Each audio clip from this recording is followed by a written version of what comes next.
Hey everybody, my name is Marcus, and in this video I will show you a simple way how you can create subpages in Shopify. So let's start. The first thing you want to do is just simply click on your online store, and then you're going to see navigation here. When you're going to click on navigation, you're going to see main menu here. Let's click on it. And now you just want to click add menu item, and you can let's go about us, and you can add paste link here.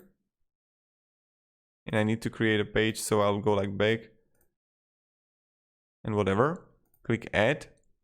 And now what you want to do is just simply take the about us, and you need to drag it under the home, right? And this is how you can create a sub page. Let's click save menu. Of course, I would create a page here also, but this is pretty much it. And now when I would refresh the page, I can see that I got a sub page right here. And you can create sub page on a sub page.